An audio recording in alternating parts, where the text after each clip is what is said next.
Most people don't think twice about skipping a warm-up until they end up injured. A lot of people and athletes often skip warming up and preparing their body for activity, which is a big mistake as it plays a crucial part in exercise as well as recovery. A lot of people think it takes too long or it's too boring, or they just want to get right into whatever activity they're about to do. How many times do we just go randomly play our sport in the off season or jump off the couch to go play a quick game with some friends just to end up on the couch later that night in pain? When it comes to injuries, whether it's pulling a muscle, tweaking a knee, or just feeling stiff and tight during a workout, a lot of those issues could actually be prevented with something as simple as a proper warm-up.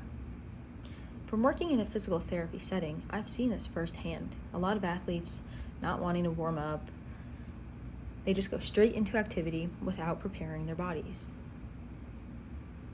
That's why prevention is the most important part, not necessarily performance. By the end of this demonstration, you'll be able to follow a simple warm-up routine that helps reduce injury risk and prepares your body for exercise.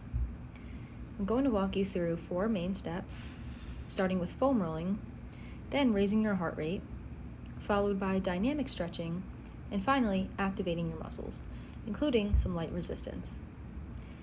So before we even start moving, we're actually going to begin with something a lot of people overlook: foam rolling. This is used to help loosen up tight muscles before activity. A lot of people think warming up is just moving, but if your muscles are already tight, that can limit how well you move and increase your risk of injury. For example, here I'm rolling out my quads. You don't want to go too fast or too hard, just slow, controlled movement. If you hit an area that feels too tight or like a knot, you can pause there for a few seconds to release some of that tension and improve blood flow to that area. You can do this on multiple muscle groups depending on what you're about to use. Sometimes even something like a water bottle or a massage ball can help if you don't have a foam roller for this step. Now that we've loosened up the muscles, we can start getting the body moving. The goal of this next step is simple: just to get your blood flowing. You don't need anything intense here. Something like jumping jacks or jogging in place can do perfectly. As you do this, your heart rate increases, your muscles start to warm up, and your body becomes more prepared for other movements. Once the body is warm, the next step is to loosen everything up through those other movements. Instead of just holding stretches and staying in place, we want to keep the body moving. For example, leg swings help open up the hips and improve mobility. One mistake people make here is going too fast or aggressively. You don't want to force it, just controlled movement. Feeling that stretch. Arm circles loosen up the shoulders and the upper body. And movements like lunges help stretch and activate multiple muscle groups at the same time.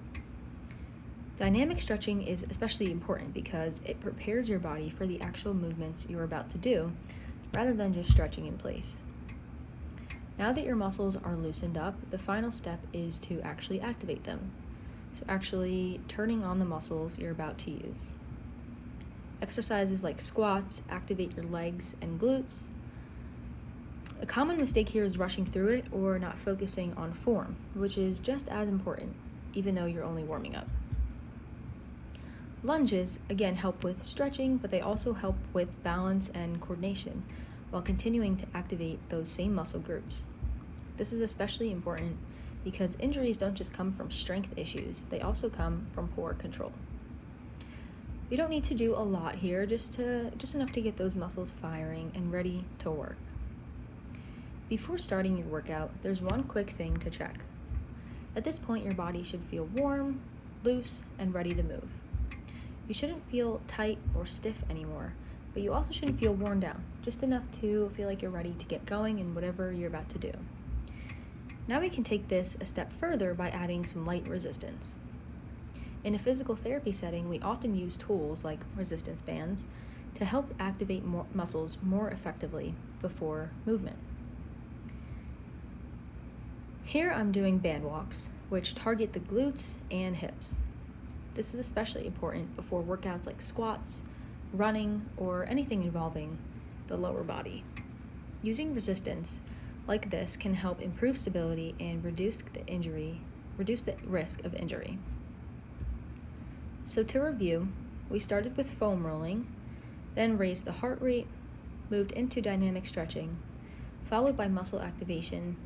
We checked that the body is ready and added some light resistance, which is still part of the warm-up, to get everything ready and moving. These steps only take a few minutes, but they can make a huge difference in preventing injuries and overall performance. Taking the time to properly warm up is one of the simplest ways to protect your body before any workout. At the end of the day, a proper warm-up isn't just about performing better, it's about feeling good before working out. And of course, protecting your body and preventing injuries before they happen.